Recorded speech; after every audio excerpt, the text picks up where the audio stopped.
8.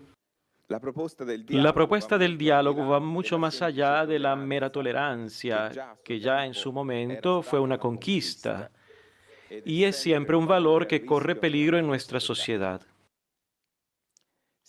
Si hace 2 siglos Lord Stenhope podía decir que la tolerancia un día será rechazada como un insulto, era porque preveía que aquel día, esperemos que sea hoy, nos habríamos hecho más sensibles a un valor más alto, que es el diálogo.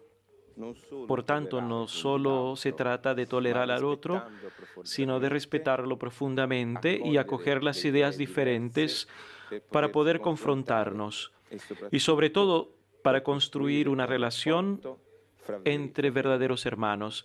¿Qué opinas de esta reflexión?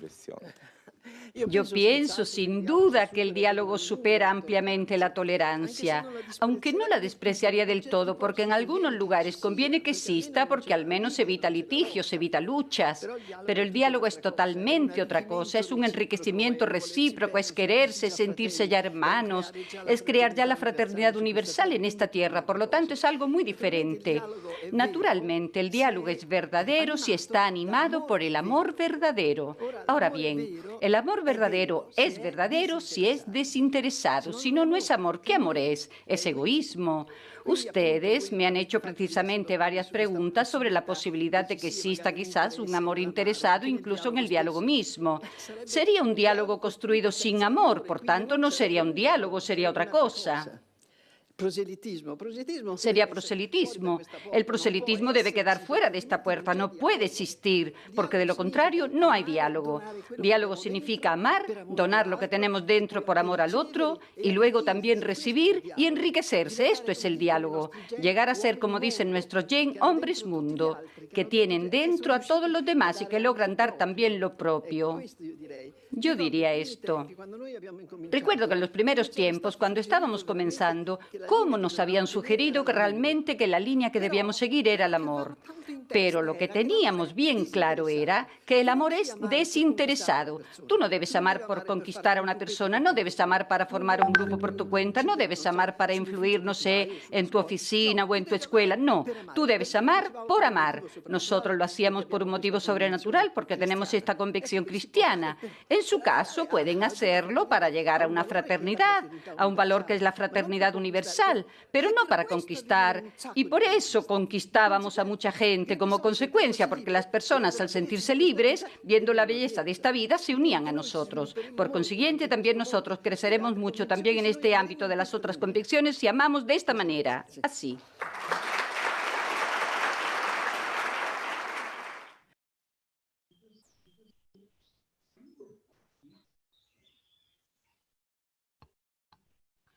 Buenas tardes a todos. Bienvenidos a nuestro ciclo de reflexiones a la luz de un carisma.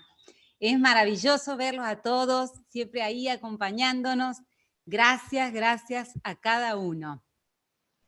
Cuando María Boche o Emaus, como muchos la conocen, actual presidenta del movimiento de los focolares, visitó nuestro continente, era en el año 2012, nos invitó a vernos como nos ve Dios, que nos creó esencialmente iguales, pero existencial y culturalmente distintos. Ella decía, en un mundo globalizado se siente el deseo de que cada uno sea reconocido por lo que es, que cada hombre pueda dar lo que tiene, sus talentos, su riqueza. Aquí en América Latina, por la presencia de tantos pueblos, nos decía, tenemos esta posibilidad única de testimoniar al mundo entero que es posible la armonía en la diversidad. Y Kiara, que nos sigue acompañando desde el cielo, en estos tiempos donde nuevamente el otro puede ser una amenaza, nos recuerda que porque somos diversos, distintos, podemos llegar a la unidad. O mejor dicho, que la verdadera unidad contiene en sí todas las diversidades posibles. El tema de hoy, diálogo con la cultura actual, justamente nos pone frente a estas diversidades que paradójicamente nos enriquecen como personas, digamos que no es para nada el punto de vista que tenemos en este momento, que el mundo conoce. Hoy está con nosotros Nayeli. Ella es filósofa mexicana y con una enorme experiencia en este tema. Gracias, Nayeli, por darnos el lujo de tenerte hoy entre nosotros. También nos acompaña Mario, ya conocido por nosotros, y agradecemos enormemente tu presencia, Mario.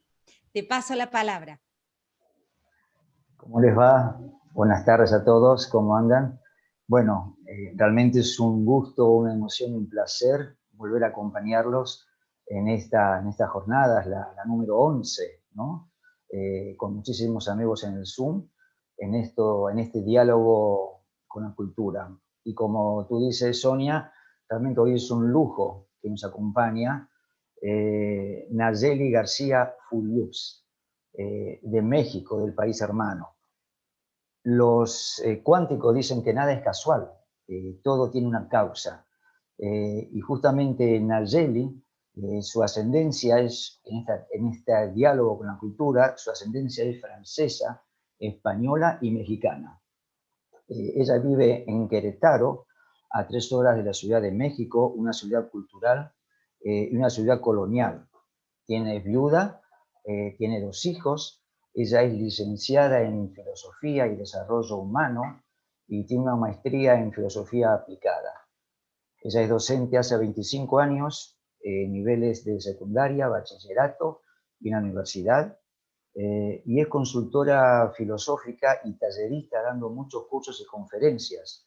Y coordina en el Centro de Atención Te Orientamos Sama de México. Su especialidad es formadora de jóvenes. Bien, Nayeli, gracias por compartir tu tiempo, tu experiencia y tus conocimientos. Vamos a tocar y vamos a descubrir y a vivir con ella, a vivenciar cómo lograr la armonía, el entendimiento, aunque el otro sea distinto, o por qué no nos entendemos. Y hablaremos de brechas generacionales. Licenciada Nayeli, ansiosos por escucharte. Pues muchas gracias por la invitación y por la oportunidad.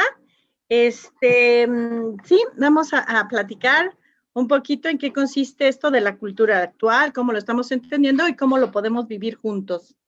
Entonces, bueno, me permito compartir pantalla con ustedes, un PowerPoint que nos va a ayudar así como de guía, ¿no?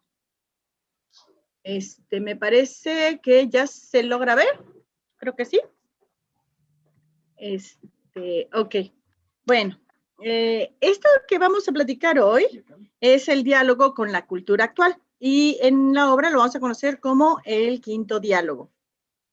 Para esto vamos a enfocarnos en lo que es la cultura y las brechas generacionales, que es mucho donde se vive, donde se encuadra, donde podemos encontrar qué es lo que nos está afectando en este sistema de creencias, que de repente es lo que pues hace que no coincidamos o que no nos pongamos de acuerdo.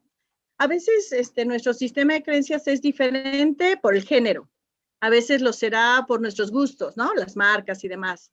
A veces lo será por nuestras propias raíces, Sonia lo mencionaba, ¿no? Este mosaico tan rico que hay en toda América Latina, que pues nos vamos enriqueciendo unos otros.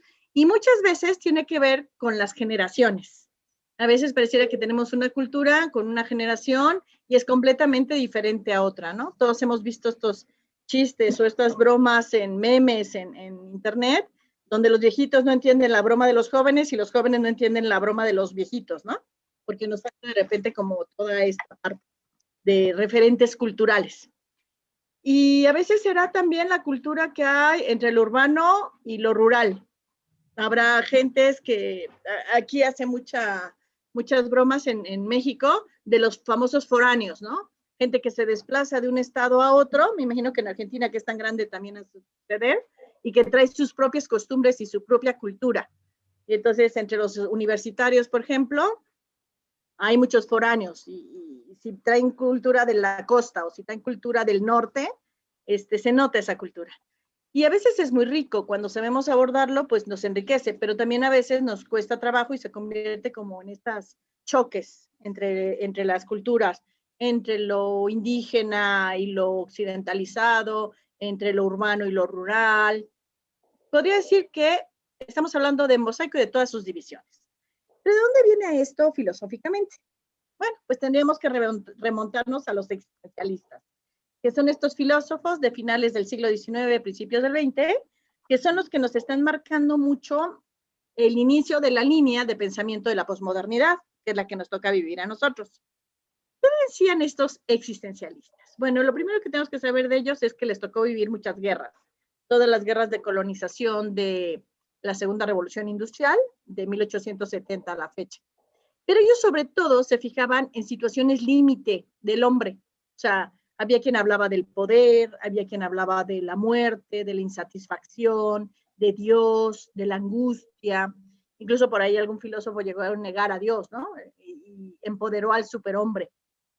Y todos estos existencialistas, en algo coincidían todos, que era que lo humano era muy importante, que no podíamos tener sistemas de pensamiento muy grandes, como había sido el de Kant y el de Hegel, anteriores a ellos, porque la verdad es que el hombre era jaloneado por lo que le preocupaba en lo inmediato. Y entonces a partir de aquí se va a tomar toda esta raíz existencialista y se va a trabajar desde un cambio de paradigma. Y van a venir los dos grandes filósofos, los fenomenólogos, que son Husserl y Heidegger, alemanes, disciplinados, profundos, y dicen, oigan, de esto que proponen los existencialistas, tal vez podamos hacer una reflexión. Y ellos principalmente nos van a hablar del cambio de paradigma. A veces nos cuesta trabajo entender esta palabra, paradigma. Yo se la digo a mis alumnos como así sencillo, que sería como ponerse unos lentes de un color para ver el mundo como lo ve el otro. Es como tener un punto de vista en una habitación y entender que hay otro que está viendo otro punto de vista. La definición de la Real Academia dice que es un modelo desde el cual nos regimos y entendemos y a veces ni lo cuestionamos. Y aquí es algo importante. Por eso quiero, antes de empezar a hablar de este diálogo, pues entender que tenemos paradigmas y de dónde estamos viendo las cosas, ¿no? Ellos van a hablar sobre la figura del Dasein.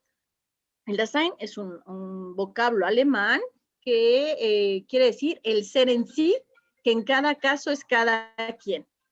Y podríamos entenderlos como si fuera un diamante. De hecho, Papa Francisco va a ser, hace reciente, toma la figura del poliedro. Bueno, se podría entender con este diamante, ¿no? Que de repente parece que nos conocemos unos a otros y de toda la vida Sonia y Mario a lo mejor se conocen, pero conocen algunas facetas. O a lo mejor Ramón y Malena se conocen, pero se conocen algunas facetas, no se conocen todas.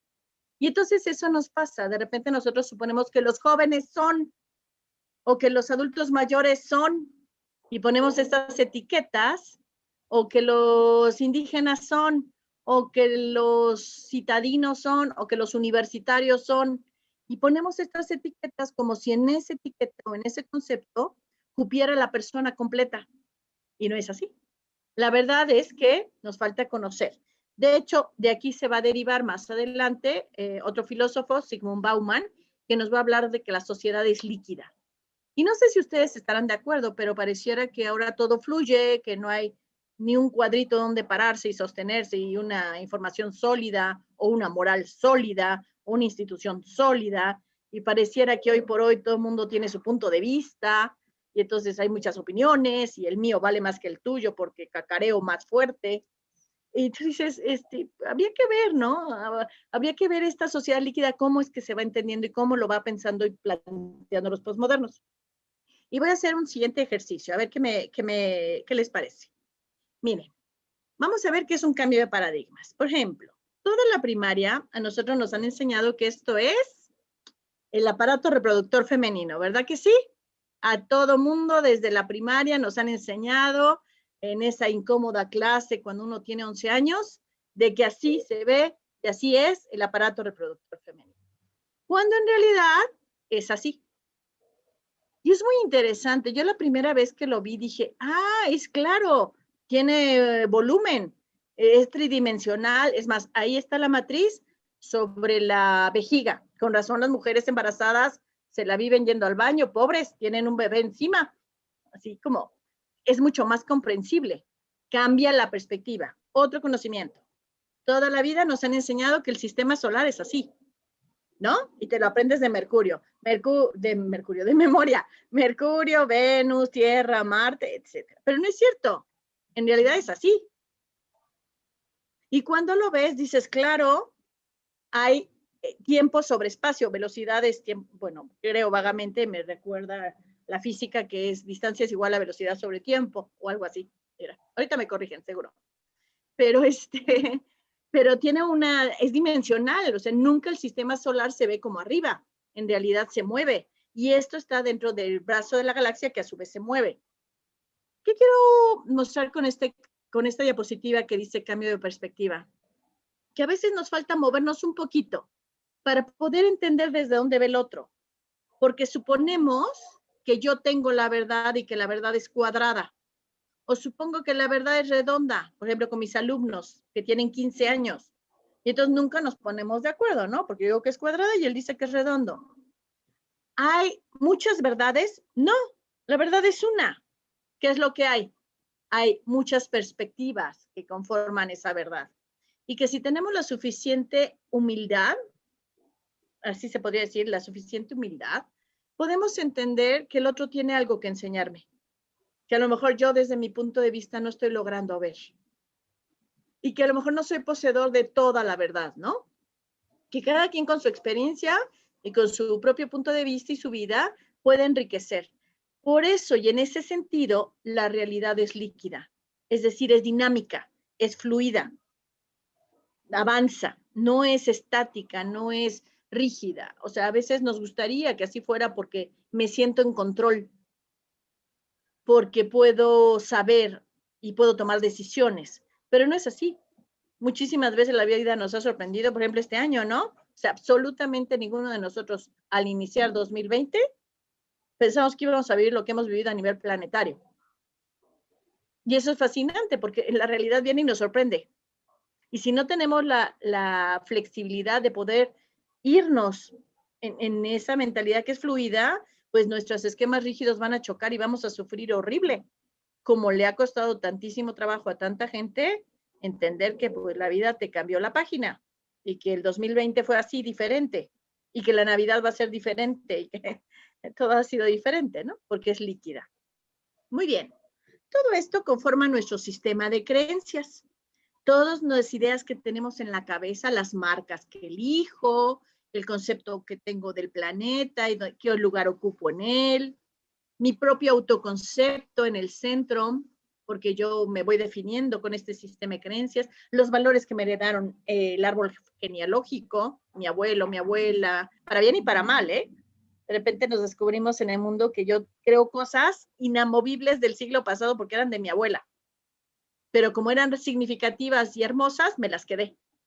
Mi posición en mi religión y ante las otras religiones, mis emociones y el manejo de ellas, todo esto conforma lo que creo. Y este sistema de creencias, yo le invito mucho a mis alumnos que lo revisemos, que nos atrevamos a revisarlo como cada 6 meses, porque habrá cosas que no hay que negociar, que son no negociables. Por ejemplo, no traicionar a un amigo. Por ejemplo, ser agradecido. Para mí es una norma y no se mueve. Pero habrá otras cosas que a lo mejor sí puedo darme la oportunidad de cambiar. Oye, ¿y qué pasa si ahora doy las clases en línea? Oye, ¿y qué pasa? Hoy, por ejemplo, tuvimos una junta para ver a los 5 alumnos problemáticos del primer semestre y con cada uno tuvimos que tomar una estrategia diferente. A uno le vamos a exigir todos. A otro le vamos a esperar a que pueda entregar. A otro le vamos a estar animando y reforzando las cosas buenas que hace, aunque sean chiquitas, porque cada uno es diferente. Entonces, mi sistema de creencias tiene que tener entre flexibilidad y entre solidez para poder ir funcionando. Todo esto, neurológicamente, es muy bonito. Se los voy a presentar. Esto es el sistema de creencias tomado desde no es tomografía, es una resonancia magnética. Cuando yo les pongo el cuadro anterior, que es sus neuronas hacen esto. Todo eso estamos conectando dentro de nuestra cabeza y es hermosísimo. O sea, Son las ideas que Dios pensó, estas son las conexiones de las neuronas, y están bien lindas. Y son diferentes, si se fijan, estamos con diferentes aspectos, diferentes ámbitos. Y todas ellas se conectan. Entonces, aquí me deja a mí reflexionando. Si mi cerebro es capaz de incluir a la diversidad, ¿por qué yo no? Si mi cerebro es capaz de manejar con esta belleza las pluriformas o las relaciones diferenciadas, porque yo de repente me descubro muy rígido, ¿no? Y tiene que ver mucho, y para explicarlo un poquito más fácil, vamos a utilizar las brechas generacionales. Esto, ustedes seguro han oído hablar de que si los baby boomers, y que si los millennials, y que los centennials, y todas estas palabras, ¿no? Para explicarnos sistemas de creencias.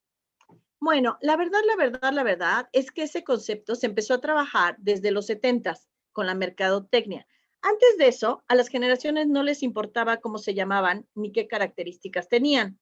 O sea, no se volteaban a ver el ombligo. Había mucho que vivir hacia afuera, habían pasado guerras, habían pasado situaciones mundiales, y a nadie le interesaba pensar en qué generación eras y qué sistema de creencia tenías.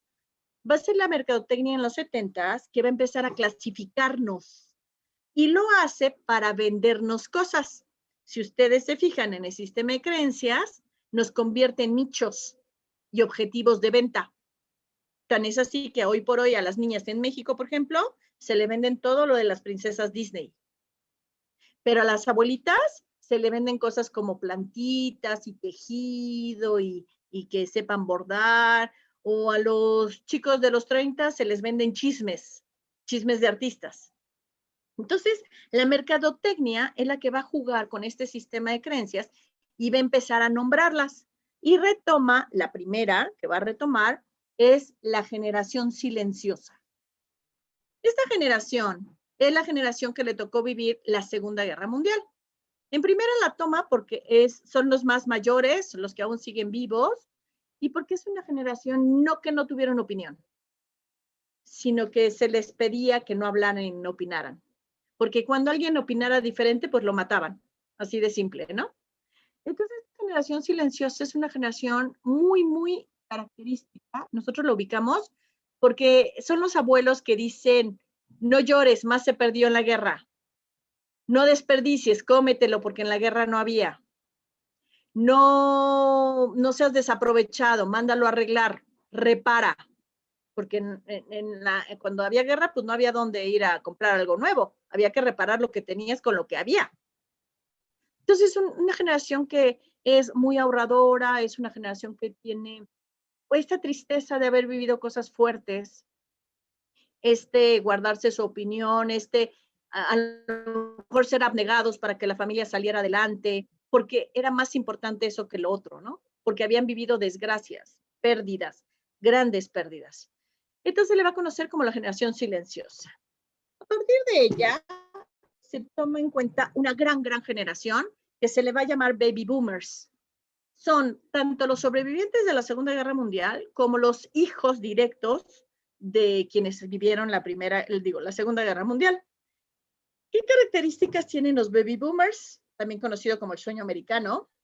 Bueno, son gente muy trabajadora, responsable, que empezaba a trabajar ahí si ven este organigrama, empezaba a trabajar desde abajo, desde el chico que iba y traía los mensajes hasta llegar a las gerencias. Era fiel a una empresa, creían en instituciones como la iglesia, el Estado, el gobierno, el partido político, creían en la institución de la familia. Entonces el papá era proveedor, la madre jugaba el rol de ama de casa, el hijito y la hijita bien portados, bien peinados, arregladitos. Los beneficios los obtenías después de haber trabajado, después de muchos años. El trabajo era de 9 a 6, y a la casa no se llevaba el trabajo. Son gente que cree en las instituciones, son gente sólida, gente que cree en las normas, paga impuestos. Es muy característico de ellos, ¿no? Aquí en México los podemos ubicar muy fácil como los grandes empresarios. Aquellos que dan empleo a muchísima gente, aquellos que han vivido con el país y han sufrido con el país y sacan adelante al país porque creen en las instituciones. Son un poco rígidos, no son flexibles, las cosas son como deben de ser, ¿no? Es un poco la característica del baby boomer. A esta generación se le va a oponer otra que es contemporánea. Esa otra no la considera la mercadotecnia porque no le puede vender. Y esa otra, nosotros América Latina la conocemos muy bien porque es la generación contestataria.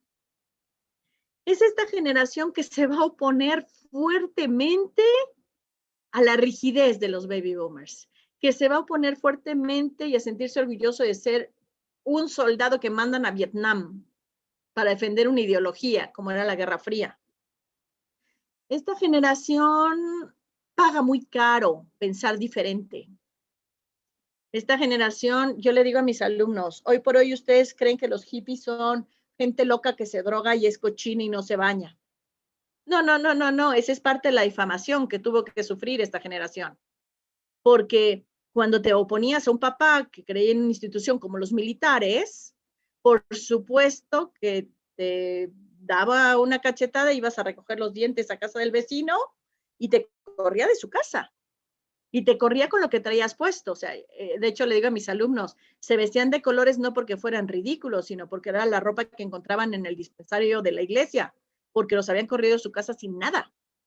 O sea, no es que se llamaran Rayito de Luna por ridícula, se llamaba así porque el papá le había prohibido su nombre, le habían quitado incluso el derecho al nombre, porque no eran honorables, porque no eran dignos, porque no se les podía dar trabajo. O sea, fue una generación que precisamente por tener un pensamiento tan crítico, fue muy rebelde. Sabemos perfectamente desde el movimiento del 68 en México hasta lo que ha vivido ustedes mismos en Argentina y en Chile, que toda América Latina queda empapada por esta realidad de la generación contestataria, ¿no? Y todo lo que ha implicado en los países. Crece contemporáneamente a la de baby boomers. Casi no se puede entender la una sin la otra. Es muy, muy característico. Entonces tenemos gente muy polarizada. En este sentido son adultos funcionales, eficientes, hoy por hoy son adultos productivos, pero siempre se nota de qué línea vienes, si conservadora o revolucionaria, o radical o rígida, porque están marcados por esta generación y un sistema de creencias que implica hacer el amor y no la guerra, etcétera, etcétera, etcétera, ¿no? Luego, después de estas dos generaciones, viene una que se diferencia muy bien. Es la generación X. ¿Quiénes son ellos y a partir de cuándo los tomamos? No son los hippies, no son los rebeldes, no nos confundamos. Esta generación tiene una característica muy específica y en América Latina se entiende perfecto. Es la primera generación abandonada. Es la que se queda sin los dos papás porque por primera vez la mamá, que era pilar y fundamento de su casa, se sale a trabajar. Y se sale a trabajar porque no alcanza el dinero. Entonces, por un lado, obtienen mucho beneficio económico, van a escuelas particulares, toman clases de inglés, empiezan a adquirir los primeros ordenadores o computadoras, pero no hubo quien los formara. Los forma la televisión, porque todavía no había todo el sistema que hay ahora de guarderías, sino que los van a dejar solos. Son una generación que crece sola, y crece con la televisión. ¿Qué característica tiene esta generación? Tienden a tener una doble moral. Saben perfectamente qué es lo correcto, pero si pueden se lo ahorran y usan atajos. Por ejemplo, ellos que ahorita ya son puestos gerenciales y que son jefes, te van a contratar por outsourcing para que no hagas antigüedad en la empresa. Se van a brincar de una empresa a otra. Ellos no van a empezar a trabajar en las empresas desde abajo. Ellos van a llegar con la licenciatura o con el doctorado y con los cursos de capacitación y van a querer pelear por tu puesto y van a demostrar que el viejito que está ahí ya está anticuado y que ellos son modernos. Van a viajar, van a hacer negocios internacionales. Esta generación empieza a entender lo que es internacional. Se hace mucho comercio internacional. Estamos hablando de gente que es muy arriesgada, que le gusta. Por ejemplo, también es una generación, por lo mismo que mamá sale a trabajar, son la generación que recibió este boom de divorcio, los primeros. Entonces, lo que van a obtener mucho de mamá y papá es compensación. Como me deben, culturalmente, van a recibir a cambio muchos beneficios. O sea, no hables mal de mí con tu mamá, pero a cambio te doy. No le digas a tu papá que tengo un nuevo novio, pero a cambio te permito. Entonces es una generación que va a crecer no esperando la recompensa al final, sino queriendo la recompensa ya. Son muy hábiles, son muy manipuladores, son muy inteligentes, estudiaron mucho, saben otros 2 o 3 idiomas y empiezan a manejar las redes. Por eso se distingue muy claro la generación X de la anterior. La anterior no, la anterior está la figura de madre y padre. Acá no, aquí ya es ráscate con tus uñas y sal adelante, sé un sobreviviente. Después de esta, empezamos con la carrera digital, pero hay una pequeña generación que es la primera que empieza a usarla. Tiene la X de generación X y la terminación enial de las actuales. Esta generación empieza a usar los aparatos, pero es una generación que crece queriendo emprender. Son los jóvenes emprendedores. Son la generación que todavía quiere convivir con los chavos. Aquí en México se le llama chavorrucos. Porque quiere tener este lenguaje de acercarse a los jóvenes y aprender de los jóvenes. Saben usar la tecnología y si no saben le pican. Es una generación que aunque vivió lo del anterior, trató de rescatar los valores, trató de ser propositivo. Hoy por hoy los encontramos como poniendo estas nuevas pequeñas empresas, como queriendo hacer unidad, como queriendo sacar adelante a México, bueno, a cualquier país de América Latina. Son gente muy positiva, pero es una generación muy pequeña, entre ellos casi nunca se distinguen, pero se diferencian de la otra porque son más propositivos. Luego viene ya los nativos digitales, y aquí tenemos una diferencia muy clara entre los millennials y la que le sigue, que son los centennials. Los millennials ya usan las redes, ellos ya están acostumbrados a ser solos, a que mamá y papá no van a estar todo lo largo del día. Están muy metidos en todas las redes sociales y todo el mundo sabe toda su vida, son muy extrovertidos. Son muy simpáticos porque es muy fácil seguirlo en redes sociales. Te ponen la foto de lo que comen, te ponen la foto de dónde están en ese momento, te ponen la foto de los amigos con los que viajan, te ponen la foto de la ropa que se pusieron, te ponen la foto del pastelito que les gustó más que el otro. Es muy fácil venderlos. La mercadotecnia los tiene como un público muy, muy cautivo porque como todo anuncian y todo dicen en redes sociales, pues es muy fácil buscar aquello que les enganche y se les venda. Es muy fácil venderles. Parecieran solitarios, pero no lo son. Les gusta mucho trabajar. Son más amigos de sus amigos que hijos de su familia. O sea, son más leales a sus amigos porque ellos han estado con ellos. Son gente que va a procurar viajar, hacer algún semestre de la universidad en otro país, va a aprender un tercer idioma, va a mantenerse muy actualizado en las redes sociales y en internet y en todos los avances. Su opinión va a pesar mucho. Van a ser aquellos que van a entrar a las encuestas de opinión.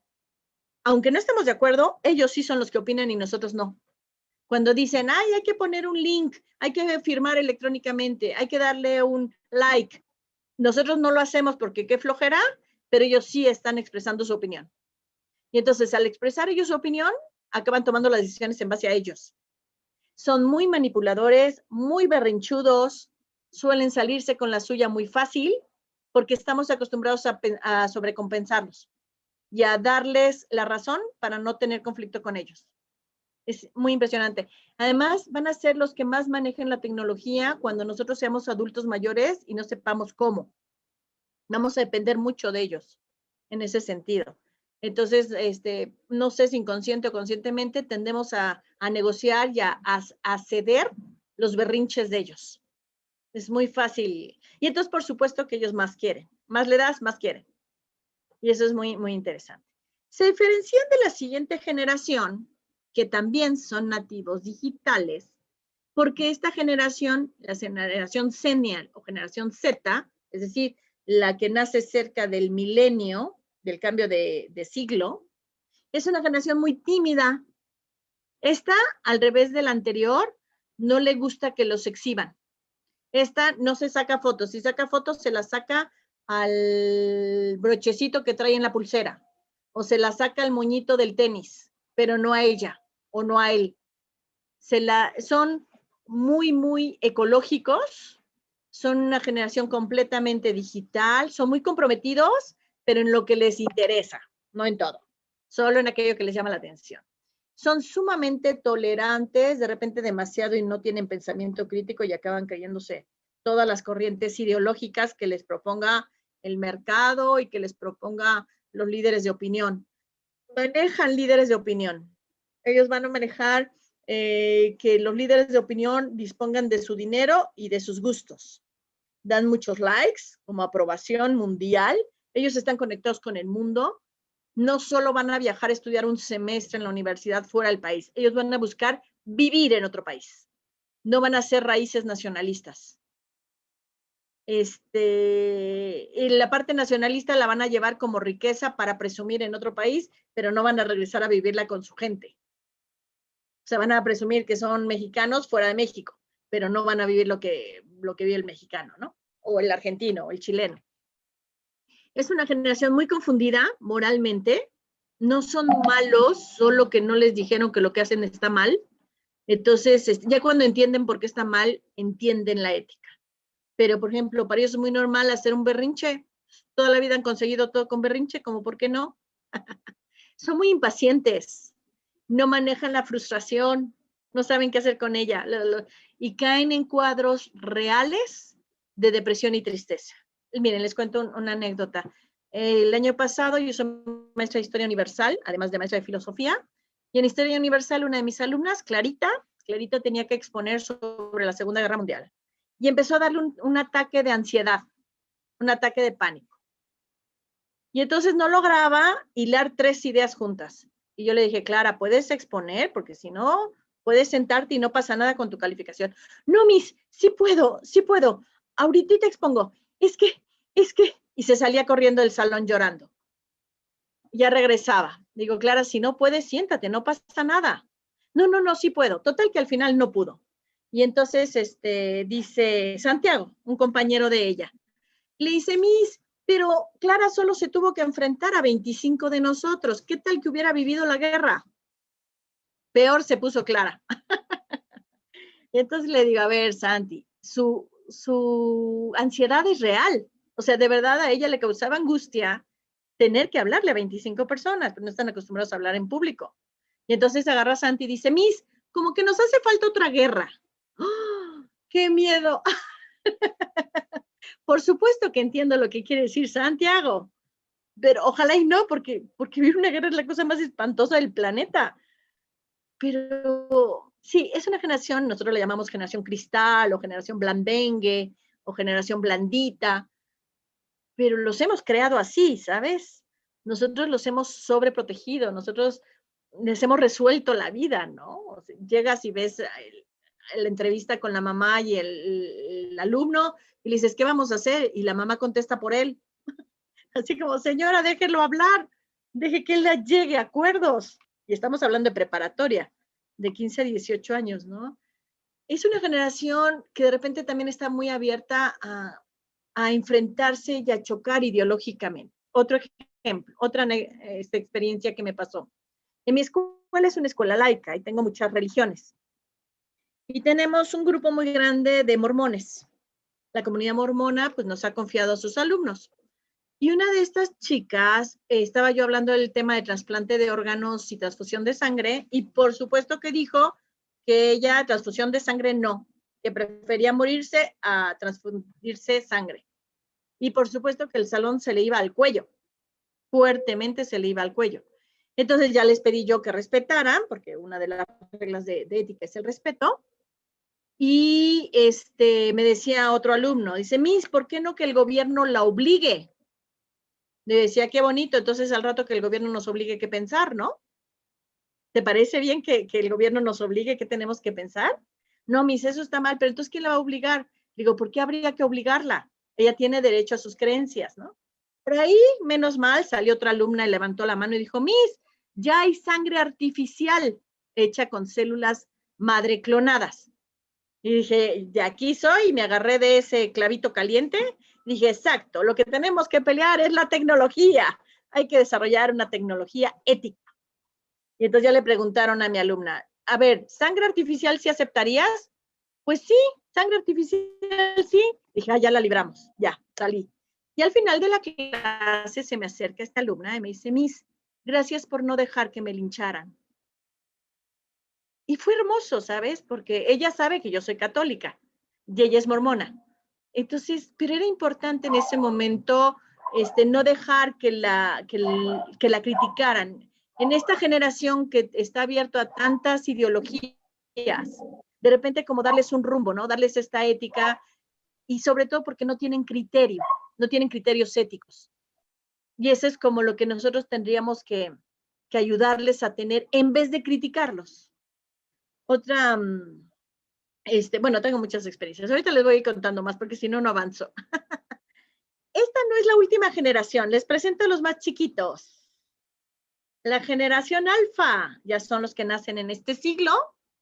Esta generación no solo son nativos digitales, sino que usan la tecnología desde bebés.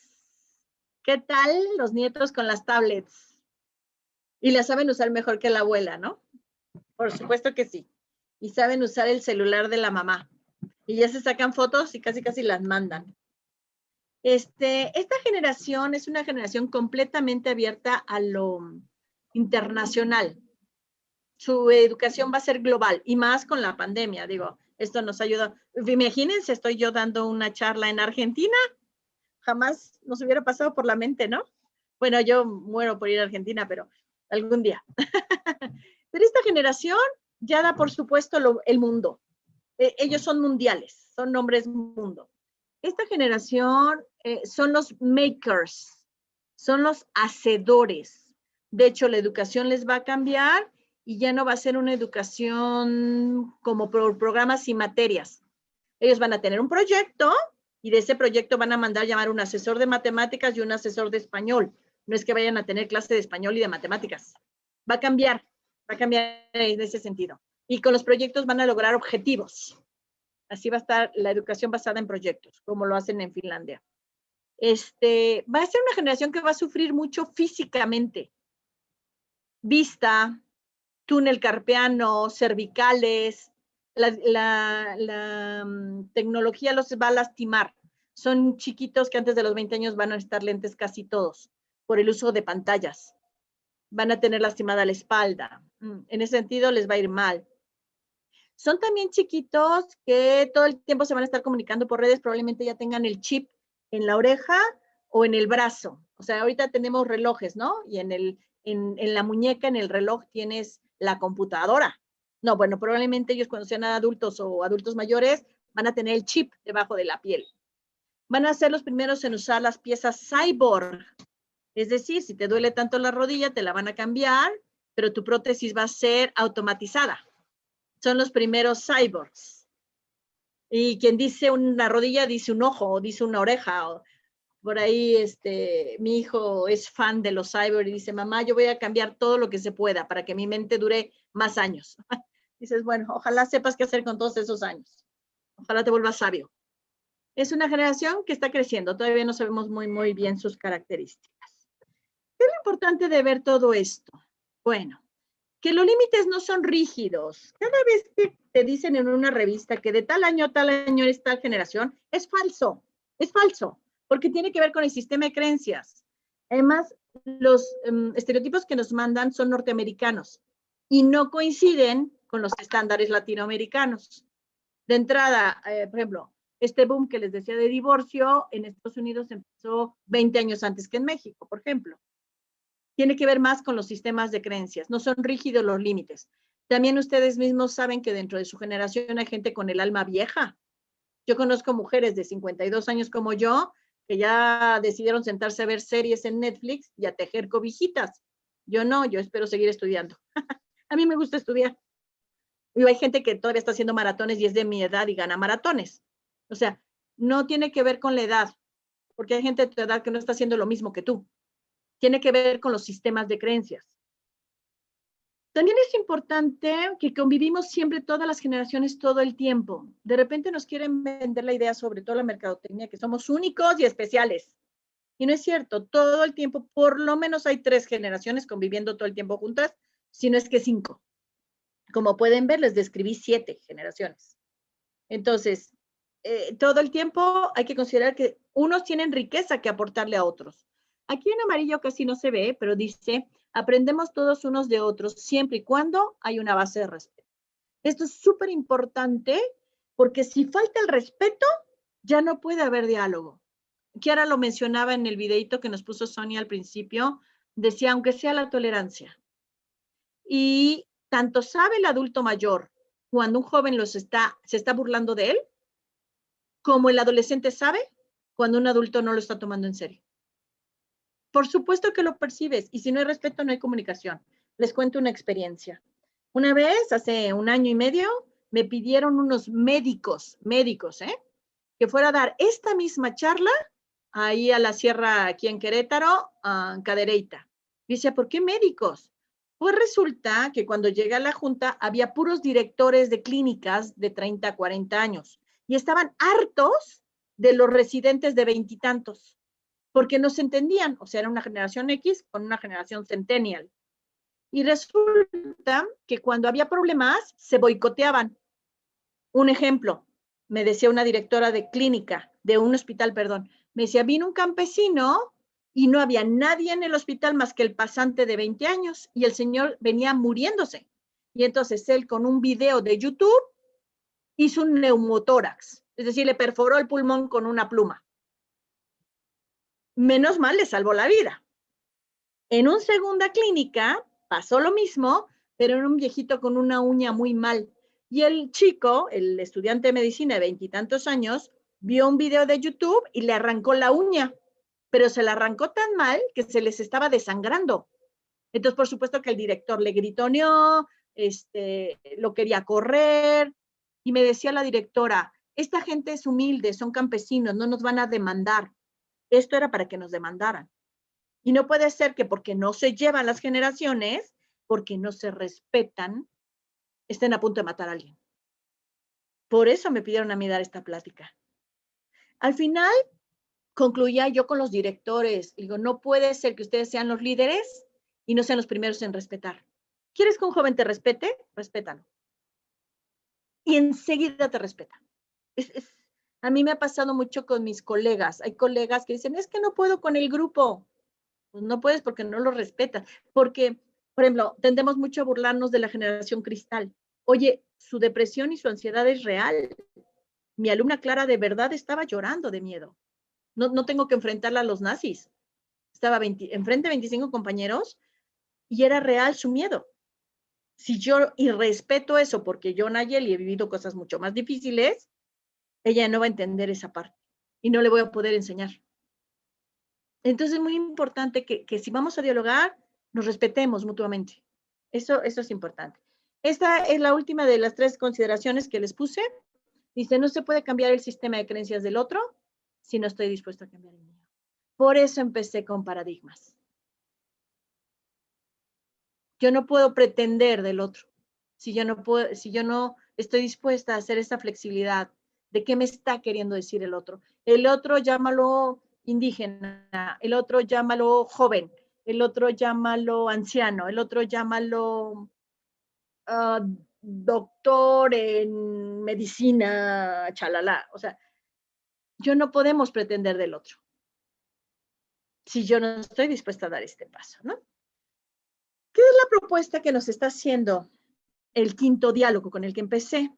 Es hacernos uno, pero uno con el modelo de la Trinidad. A mí me gusta mucho esta imagen porque está representando a Dios Hijo, Dios Padre, Dios Padre, Dios Hijo, Dios Espíritu Santo, que son distintos, pero son uno. Y esa es un poco la idea, que nosotros nos relacionemos con los demás, que podamos respetar ese ser distinto, que podamos enriquecernos con este modelo tratando de sernos uno, ¿no? Tomé un texto muy bonito donde Kiara habla del quinto diálogo y lo que nos pedía el Papa, fíjate, el Papa San Juan Pablo II, en ese momento Papa Pablo II, en Nuevo Milenio, nos propone que la Iglesia vuelva a ser casa y escuela de comunión. Y añade, necesitamos promover una espiritualidad de comunión, que nosotros podríamos decir que es la unidad.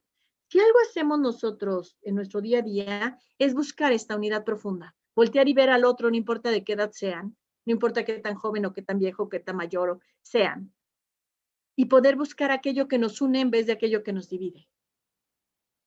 Es abrazar en estos dolores a Jesús abandonado, ¿no? El movimiento trae consigo una experiencia muy rica, como la que nos demuestra con los dolores de los hombres, especialmente aquellos más espirituales. Se encuentra en este dolor particular de Jesús. Todo aquello que nos divide, todo aquello que vive el otro y yo no entiendo, todo aquello que sufre el otro y yo me niego a ver, es un dolor para el otro y para mí. Si yo soy capaz de abrazar este dolor, capaz de hacerme vacío y de tratar de decir, ¿qué me está queriendo decir esta jovencita que no tiene el mismo esquema que yo, que no vivió lo mismo que yo? ¿Cómo puedo ayudarla? ¿Cómo puedo hacerme uno en este dolor de este muchacho que a lo mejor le toca vivir una realidad de pobreza o de marginalidad frente a mis alumnos que la tienen todo muy cómodo y muy resuelto? ¿Cómo escucho a este otro alumno que a lo mejor no es como sus compañeros porque en casa está viviendo un infierno y llevamos 8 meses atrapados? Y lo único que piensa es quitarse la vida. ¿Para qué lo juzgo si lo que necesita es ser abrazado? Es como estos rostros de Jesús, de este Jesús doliente, pero en el mundo moderno, ¿sabes? Este viejito que está solo con su alma y que nadie va y le hace caso. A lo mejor es mi vecino. Y es poderlo abrazar y poderlo escuchar. Y a lo mejor yo soy 15 años más chica que él, pero es irlo y escuchar. Algo tiene que decirme, algo puede ser abrazado. Ahí creo que está la clave del diálogo, ¿no? El movimiento de los focolares, como ustedes saben, tiene muchas maneras de dialogar, pero también hay que abrazar a este Jesús abandonado, encontrar la razón y la fuerza, no para escapar de estos males, de estas divisiones, sino para aceptarlos y consumirlos y así ofrecer nuestro remedio personal, pero también nuestro remedio colectivo. Esto es muy lindo, el movimiento hace mucho este ejercicio. La decisión es personal, pero también es comunitaria. Hay sís personales, un sí, por ejemplo, pongamos el ejemplo de lo que estamos viendo ahorita. Sonia tuvo el sí de invitarme, obtuvo mi sí personal de dar la charla, pero juntos construimos esta plática, porque ahorita vendrá un momento de testimonios o de experiencias vividas, ahorita vendrá un momento de preguntas y entre todos vamos a construir este momento de diálogo. Es como estar atentos, ¿no? ¿A quién me necesita ahorita? Y a veces será físico, y a veces será orar por ellos, como por ejemplo hemos orado por los médicos o por los familiares de enfermos. ¿Dónde están estos rostros, no? El quinto diálogo, ¿de dónde sale esta frase? Bueno, pues la propuesta del movimiento es que siempre tengamos diálogos. Y Chiara en su momento propuso estos 5.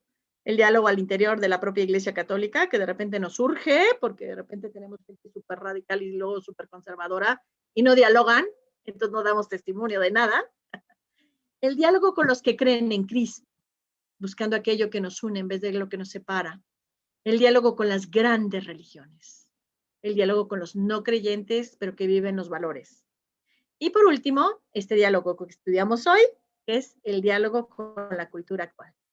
Son maneras de dialogar. También tiene otra manera de dialogar en la obra. Se las voy a presentar por si no la conocen. Algunos de ustedes la han estado viendo.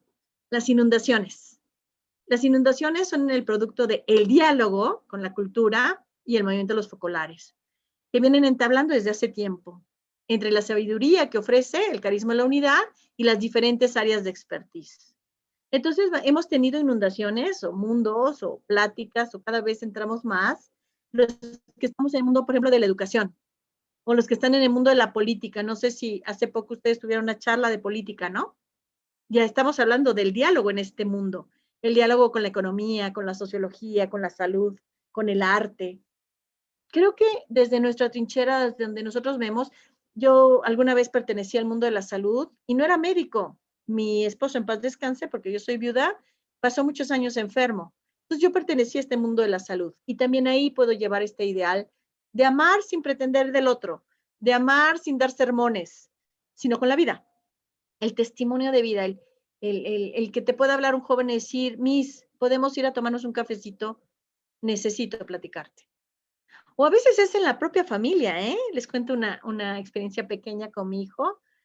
Cuando tenía como 10 años, yo le daba permiso de 2 horas de internet, ¿eh? Qué generosa. Una para la tarea y la otra para jugar, nada más. Hasta que un día me pidió que le ayudara a pasar un piso jefe de uno de los videojuegos. Pues bueno, este fin de semana yo me convertí en monstruo y me chuté ese piso y me chuté, no sé, todas las horas de viernes, sábado y domingo y acabé el juego.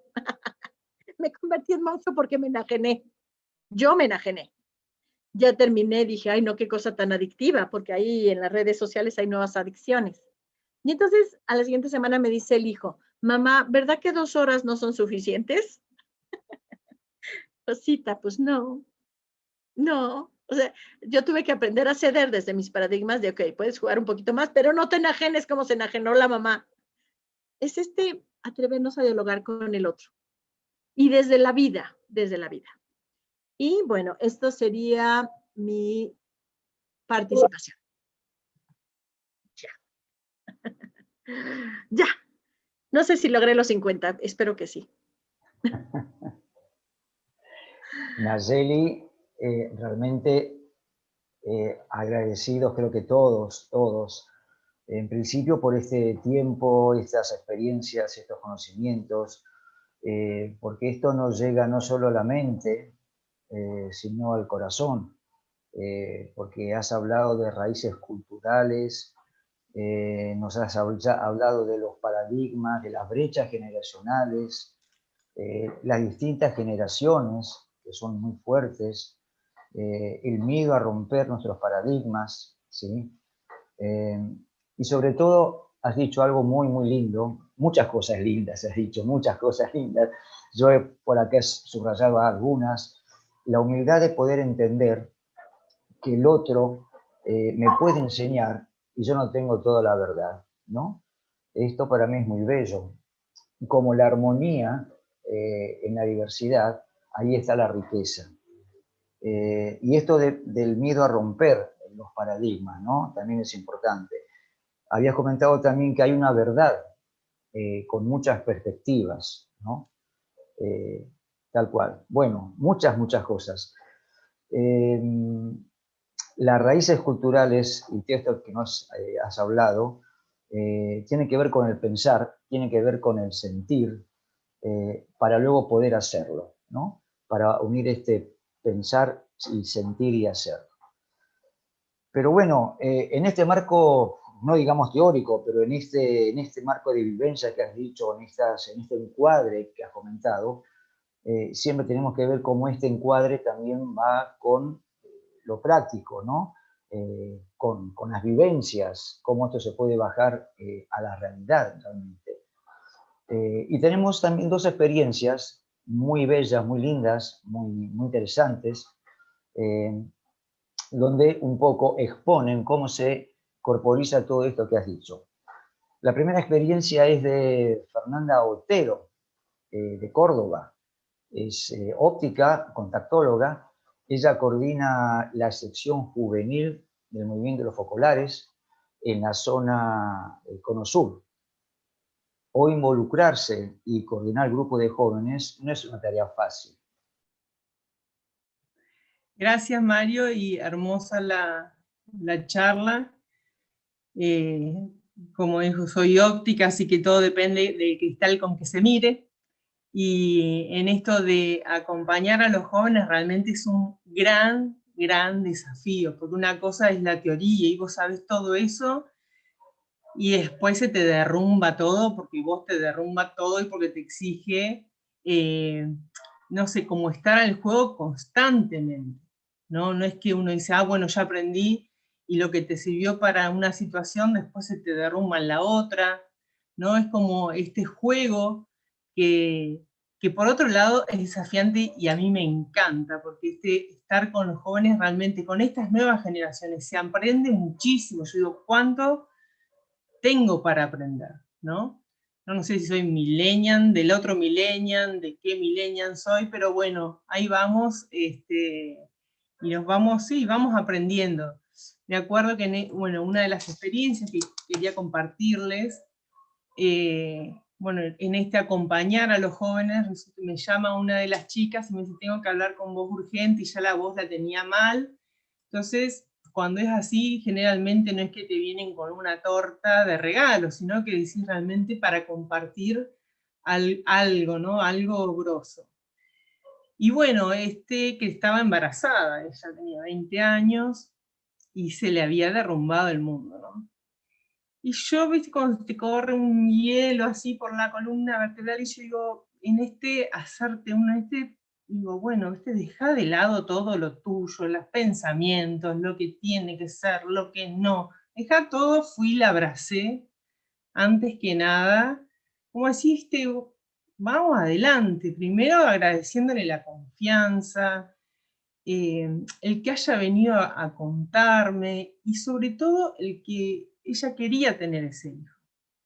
Que hoy también, como vos decías, ¿no? Estas corrientes, esta influencia ideológica, es difícil porque parece que todo es lo mismo, pero ya esta decisión de querer tenerlo, yo se lo agradecí por ese niño y por la vida para acompañarlo, ¿no? El tema es que esto lo sabía ella, su pareja y yo. O sea, ellas no querían decir a los padres, no querían nada hasta que realmente ver que sea, ¿no? Solo que, claro, era tremenda responsabilidad, porque yo digo, si va todo bien, pero si le pasa algo... Y yo los papás los recontra conocía, entonces digo, bueno, no, por respeto a ella, a esto que confían, vamos a acompañar así, ¿no? Entonces, el tema de las ecografías, ayudar a acompañar a que también el chico se haga cargo, o sea, que eran de los dos, todo este caminito de todos los meses, 3, 4 meses, hasta que se plantó bien, que estaba bien el embarazo y que iba todo adelante. Solo que ahí deciden decir a los padres.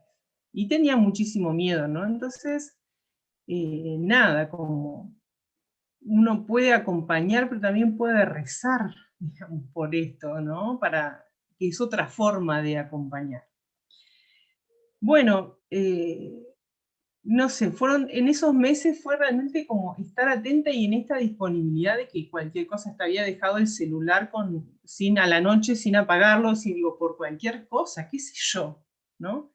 Cuando los papás supieron, a la semana viene la madre, y yo dije acá, como diciendo, me mata, o sea, y no, la verdad que fue un gran gracias de ella, dice, la verdad que te agradezco porque ese lugar que tendría que haber estado yo, no lo estuve, pero sé que estuvo acompañada, ¿no?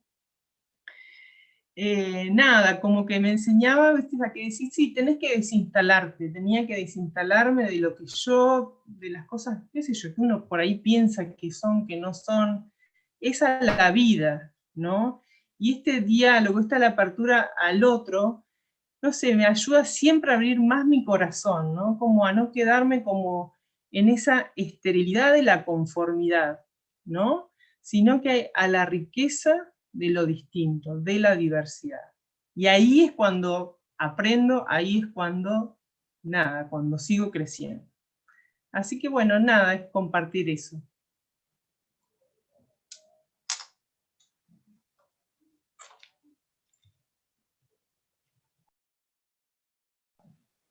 Me había silenciado.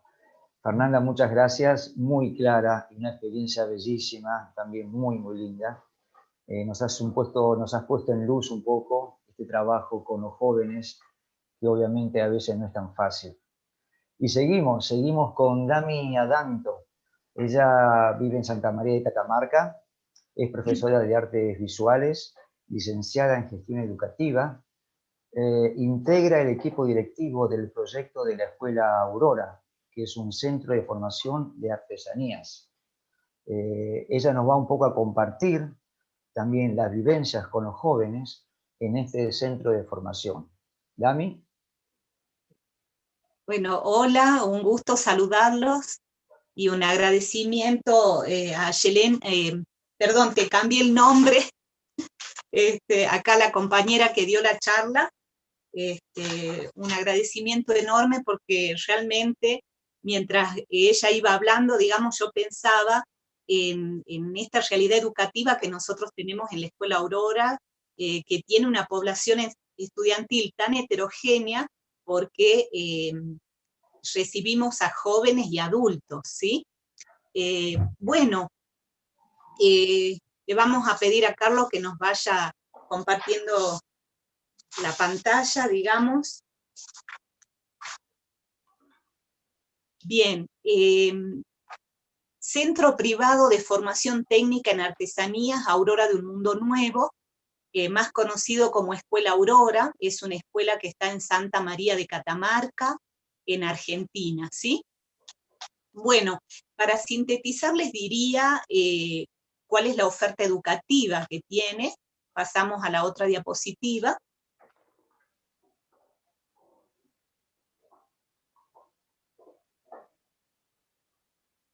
Bien, el Centro Privado de Formación Técnica en Artesanías, Aurora de un Mundo Nuevo, ofrece 3 carreras formativas en artes visuales, en las especialidades cerámica, textil y metalistería artística. Estos trayectos artísticos profesionales de nivel medio, denominados TAP, van a estar hasta este año, porque a partir del año próximo se transforman en FAPIC, lo que sería la formación artística para la industria cultural. Bueno, para centrarnos entonces, que tenemos nuestra educación, digamos, el nivel educativo es de nivel medio para jóvenes y adultos.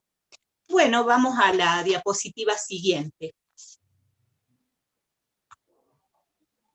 Bueno, elegí esta diapositiva, digamos, para iniciar, porque la considero muy significativa. Ustedes ven ahí, digamos, estamos en el frente de la escuela, vemos un gran arco, vemos una coplera, ahí estoy yo también, está también la primera directora de la Escuela Aurora, la que es del grupo fundador de la Escuela Aurora, y hay distintos jóvenes, digamos, que están ahí acompañando esa ceremonia. Bien, elegí esta foto, digamos, porque es mi experiencia, digamos, de la experiencia que yo tuve que hacer cuando llegué a Santa María, ¿sí? Yo fui una yen que me fui a Santa María, digamos, en aquella época después de los Yenfest, donde Chiara nos invitaba a dar la vida por la propia gente. Pero dar la vida por la propia gente me llevó a una ciudad o a un pueblo que no era el mío, ¿sí? Y pensé realmente que a todos nos pasa, digamos, cuando salimos de nuestro propio lugar, que para entrar a un pueblo siempre hay un arco, ¿sí? Puede ser un arco material o un arco espiritual, pero siempre existe un arco. Lo hubo siempre a la entrada de los pueblos, desde la antigüedad más remota hasta la fecha. Y realmente salir de nosotros mismos, pasar por digamos, por este arco y entrar, digamos, a la vida de otra ciudad o de un pueblo, significa esto, ¿no? Tener que hacer la experiencia de vaciarnos de nosotros mismos para tomar la riqueza del otro, ¿sí? Esa es mi experiencia personal, digamos, de haber dejado mi propio pueblo e ir a otro a construir este mundo unido, ¿sí? Bien, pasamos a la otra imagen. Bueno, esta es una imagen, ¿no es cierto?, de un inicio del periodo lectivo, ¿no? Nosotros, desde la Escuela Aurora, hemos intentado siempre este diálogo con la cultura local ancestral, y es una experiencia fuertísima porque en los años en que la Escuela Aurora comenzó con esto, las otras instituciones educativas, digamos, no estaban encaminadas de esta manera, ¿no? Y a nosotros, ¿quién nos llevó, digamos, a intentar este diálogo con la cultura local? Fue el carisma de Chiara, ¿no? Dar la vida por la propia gente y reconocer, digamos, toda la riqueza ancestral que este pueblo y esta ciudad tiene y tenía, ¿sí? Entonces nosotros, como escuela, armamos un programa que se llama Integrarte para formar parte. Y el primer día, digamos, de Integrarte para formar parte, hacemos, digamos, todas actividades donde los alumnos, los estudiantes de segundo y tercer año reciben a los alumnos ingresantes, digamos, de primer año en una ceremonia, digamos, acá está representada En el piso está, digamos, representada toda la generosidad de Pachamama, toda la bondad de Pachamama, todos los frutos que Pachamama nos ofrece, y en el medio hay un árbol. En nuestra cultura, digamos, el árbol tiene un significado muy, muy profundo, ¿sí? Todo sucede en los pueblos, sucede en torno a un árbol, ¿sí? Y entonces la bienvenida que se da al alumno está como diciéndole que Pachamama le da la bienvenida, que la vida le da la bienvenida a esta escuela, y que de alguna manera Aurora va a ser ese árbol que los recibe, que los acoge, que les da la bienvenida, ¿sí? Bien, pasamos a la otra diapositiva.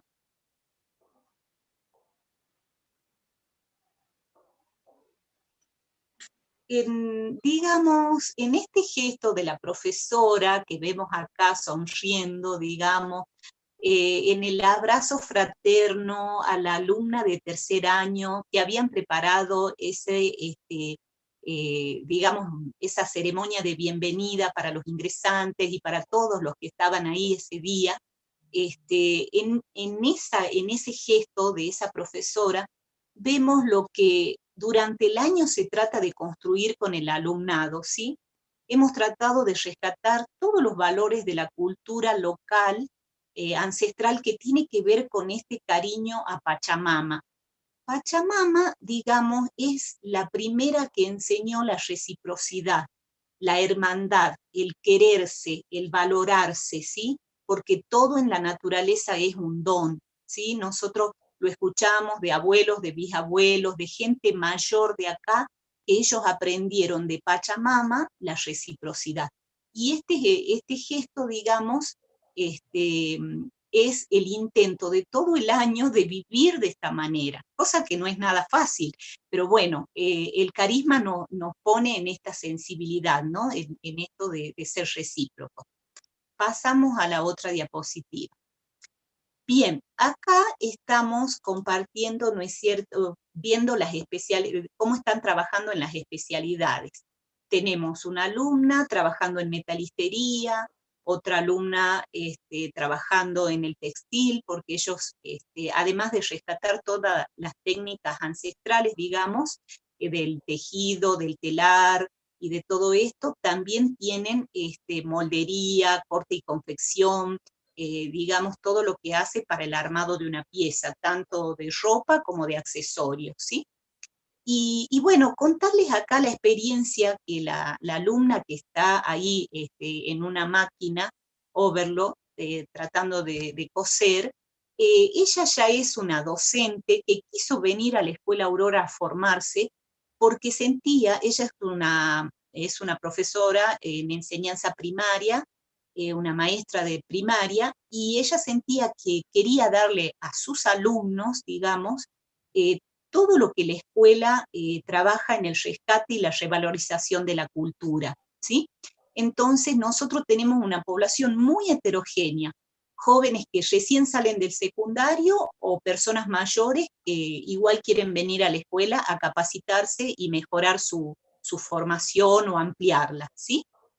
Bueno, seguimos acá con la otra diapositiva.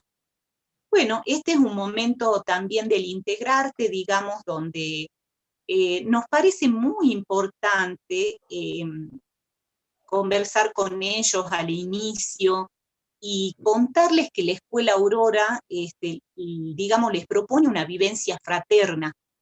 Los hacemos ver que ellos son un grupo muy heterogéneo, que hay chicos muy jovencitos, que hay madres de familia, que digamos que hay gente mayor y que es interesante valorarse el uno al otro y tratar de tener una convivencia fraterna. Entonces ahí esta profesora les está haciendo esta propuesta de que nos descubramos unos a otros, que hagamos, digamos, esta vivencia, ¿no?, de la fraternidad.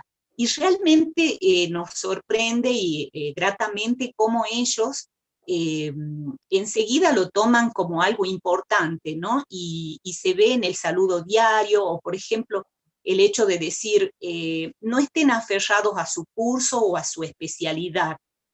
siéntanse que somos una única familia donde compartimos todos los cursos, todas las especialidades, y generalmente hacemos salidas así en el mismo pueblo, qué sé yo, al río o a la montaña para compartir, y vamos creando siempre esos espacios de convivencia, ¿sí?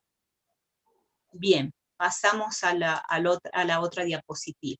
Bueno, esta justamente es una salida que tenía la intención, digamos, es un proyecto de investigación sobre, por un lado, el árbol, digamos, milenario, es un algarrobo inmenso, digamos, que ellos estaban investigando todas las bondades que tiene el algarrobo, digamos, pero además es una casa histórica y que ellos querían poner en valor. Entonces había un proyecto de porque ellos tienen unas materias, tienen espacios curriculares donde miran a Santa María todo el potencial turístico que tiene, porque las artesanías van acompañadas con un contexto cultural e histórico.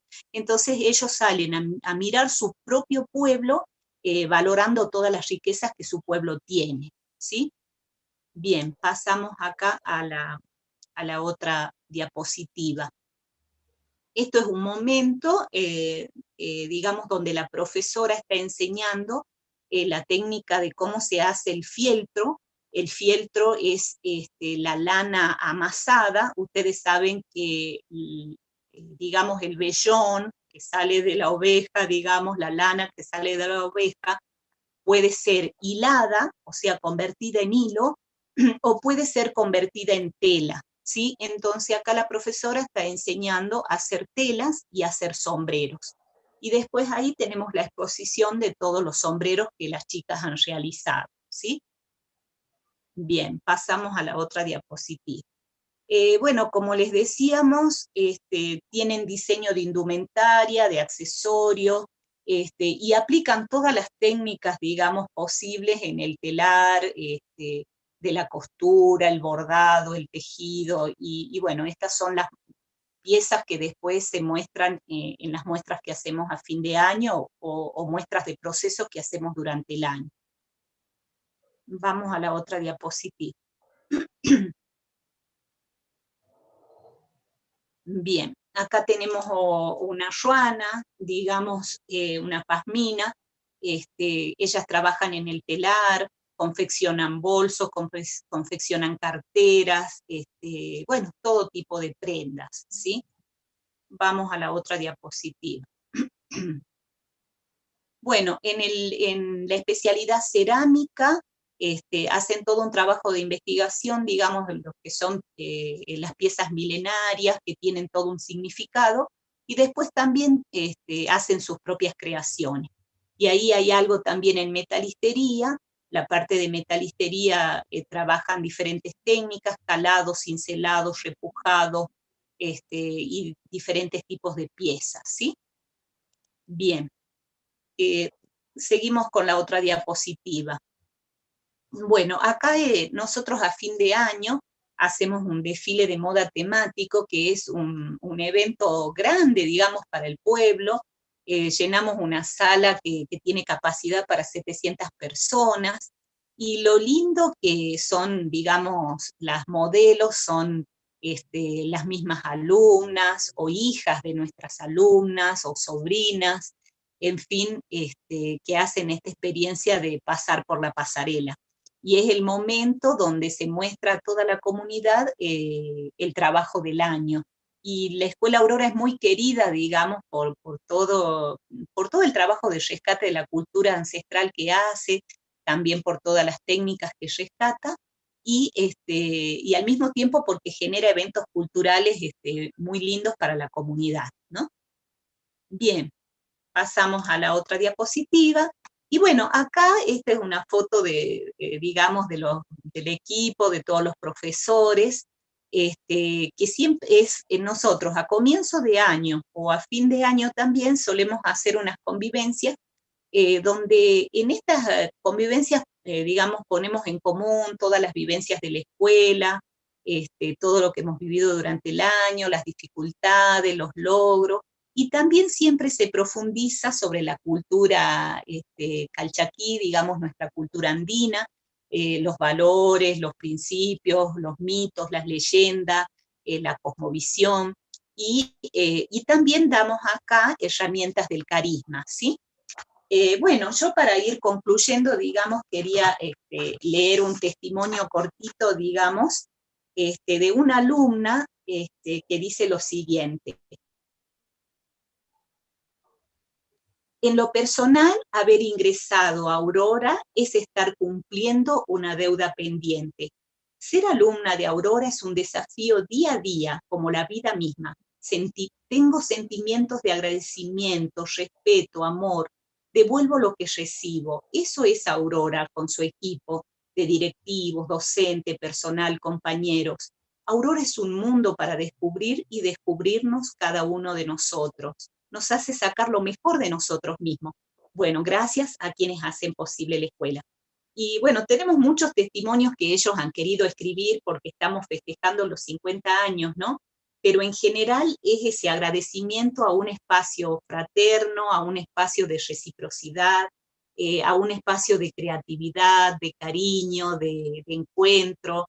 Y bueno, no faltan las dificultades tampoco, pero el carisma nos da las herramientas, digamos, para salir adelante y para crecer juntos, ¿no? Y sentimos, como decía un profesor ayer en la charla que habíamos preparado para la charla de los miércoles, que se produce en las aulas de la Escuela Aurora, aquello que podríamos, digamos, mientras el alumno aprende, podríamos denominar intimidad trascendente, porque hay un proceso de transformación grande de las personas, de todos, porque ahí todos vamos a aprender a querernos y bueno, a crecer juntos, ¿no? Así que bueno, esto. Dami, muchas gracias, muy clara tu exposición, tu experiencia. Realmente estas experiencias de raíces de la tierra y cruzándolas con la parte contemporánea son muy fuertes, muy ricas y creo que a todos nos llegan. Bueno, hay preguntas, muchas preguntas que están haciendo, pero antes de las preguntas también hay muchos saludos, muchísimos saludos. México nos saluda muchísimo. Nayeli trajo sus fans y trajo todo su equipo para que nos saluden. Gracias, México. Italia, saludo de Italia. Rosario, Paraná, Santiago, Buenos Aires, Añatuya, General Pico, La Pampa, Río Cuarto, Mar del Plata, Punta Alta, Caseros, Corrientes, La Plata, Lupita Solís Loyo de Costa Rica, un saludo muy, muy especial a todos. El Cono Sur, Ciabone, Doris Oyola y Lina agradecen muchísimo las exposiciones y las experiencias. Adri de Corrientes dice que nos has enseñado a entender la diferencia de las generaciones que esperamos en Argentina. Graciela, muy importante el diálogo.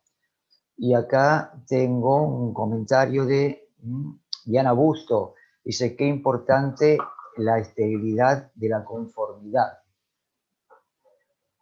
Muy lindo. Bueno, comenzamos con las preguntas, que son varias, muy ricas y son muy, muy fuertes. Nayeli, ¿estás por ahí? Sí, ¿dónde estás? Aquí estoy. Ahí estás. Ya hablé para que aparezca, sí. Vale, vale. De La Plata, Raúl y Mónica dice, en ocasiones me da miedo dar una indicación a mis hijos porque no quiero escuchar una respuesta negativa. Tenemos hijos de 20 y 23 años. ¿Cómo hacer para valer nuestra experiencia y cómo poder hablarles a los más jóvenes para que nos hagan caso y nos respeten? Bueno, ahí pienso que es con la relación. Hay que cultivar y crear y cultivar la relación interpersonal, porque de repente desde nuestras categorías los vemos como muy aislados y los dejamos aislados. Me pasó con una amiga que me dijo, mira, ven a ver a mi hijo es un solitario, nadie habla con él, nadie convive con él, se me va a aislar, se va a hacer huraño.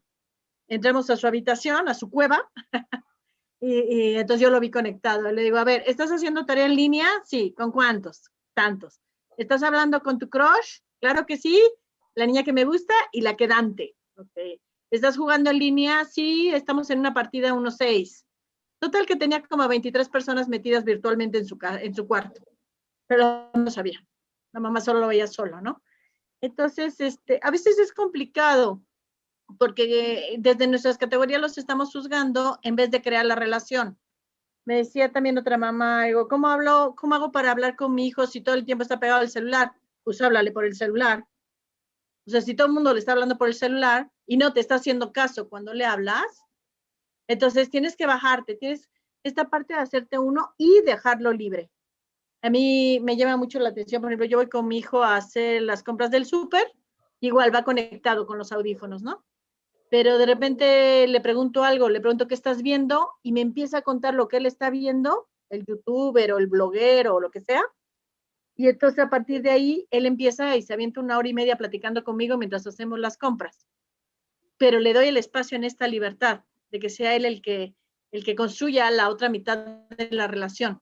Ni la niego ni la doy por supuesta. Él se construye junto con el otro. Y en el respeto, que es lo que decíamos hace rato. Bien, Marínez Perrín dice, muy claras las características de las distintas generaciones. Entendí que en poblaciones de clase social media o alta, pero ¿qué sucede con poblaciones que viven en zonas de pobreza estructural? Mira, las características son las mismas, transminan todas las clases sociales. Lo que pasa es que tienen menos beneficios y menos alcance. Me pasó también una experiencia, aquí en México tenemos una comunidad en la sierra de Hidalgo que pertenece a la cultura náhuatl, hablan otomí.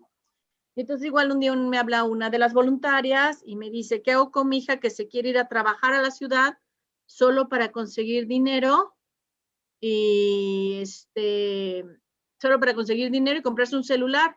Algo que para la comunidad es ridículo. O sea, si hay dinero es para ayudar a los papás. Entonces, ella no importaba que ella fuera de un grupo étnico y que fuera pobre. O sea, la necesidad cultural de tener el celular para estar conectada con el mundo trasminó a todas, más que le va a costar el triple de trabajo que la hija de aquel que es gerente y que le puede conseguir el celular más nuevo, más moderno. Habría que hablar con ella. Yo le decía a la mamá que no rompiera la relación con la hija, ¿no?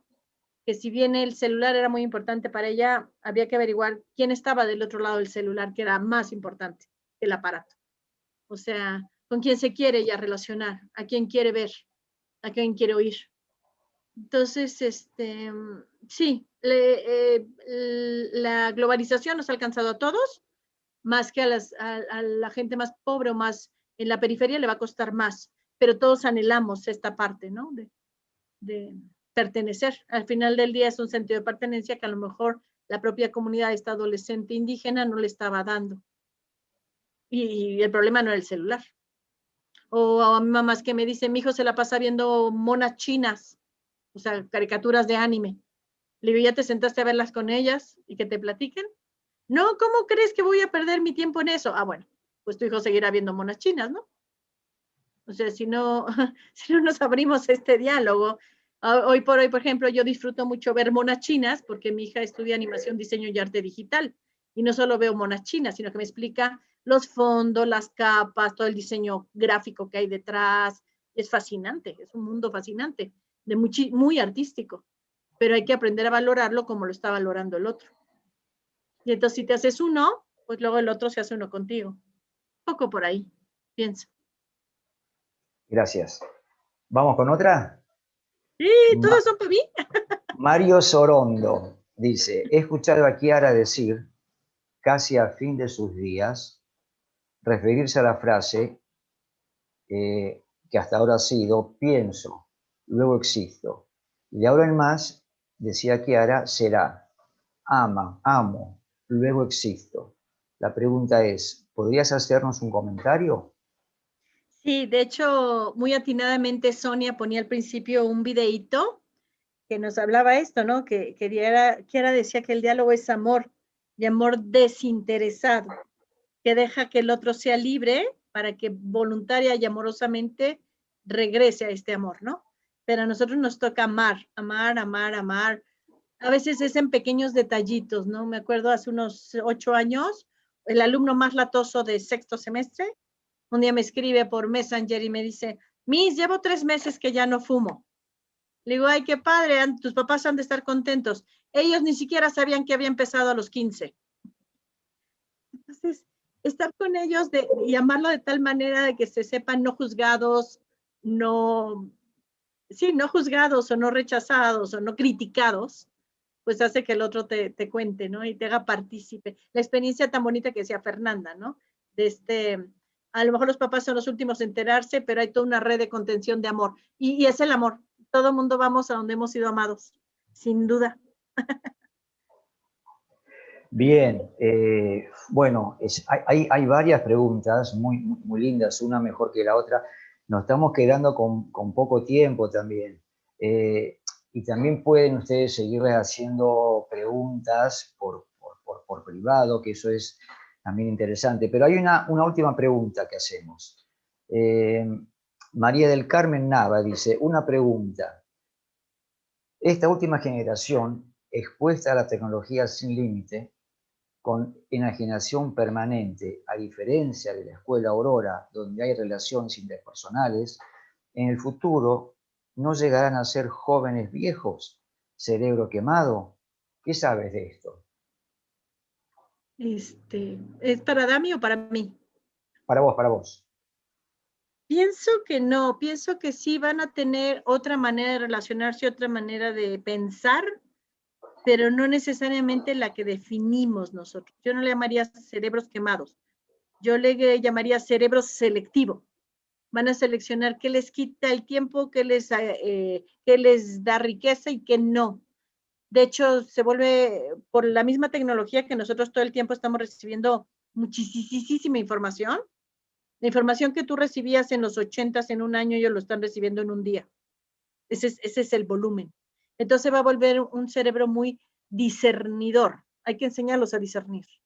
De repente, y aquí contesto otra preguntita que por ahí vi, de repente le hablas al hijo y se tarda dos horas en contestar. Y le estás llame y están pegados a los aparatos. Están discerniendo qué es más importante. Entonces lo que tienes que hacer es no entrar en conflicto. Yo, por ejemplo, ahorita que mi hija está estudiando en la universidad en línea, está saturada, todo el tiempo está pegada a la computadora, pero ya sabe que hay ciertas horas que yo la necesito que venga abajo y que esté conmigo, que coma, que cene, que se bañe, ya sabes, lo mínimo indispensable, por favor. Pero tampoco me entrometo en la otra parte porque está sacando una carrera complicadísima en línea, que a todos nos está costando mucho trabajo. Entonces es como, sí va a cambiar, pero no los paradigmas que pensamos, y no para mal. El 80% de los empleos va a ser en línea para las generaciones nuevas. Si además podemos mantener lo relacional como un lujo, de hecho la gente muy rica de los medios de cibernéticos se dan el lujo de estar on-plug, desconectados. Bueno, poder llevar a tu familia un fin de semana al campo se va a volver un lujo. Y eso sí lo sabemos hacer nosotros. Ellos no saben qué hacer con la naturaleza, más que verla a través de Nat Geo.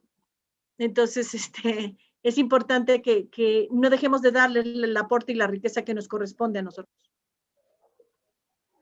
Gracias, Nayeli. Gracias. Muy práctico, muy concreto todo lo que has dicho. Estamos cerrando y estamos llegando al cierre, pero antes de despedirnos, vamos con Sonia, que creo que tiene algo para decirnos.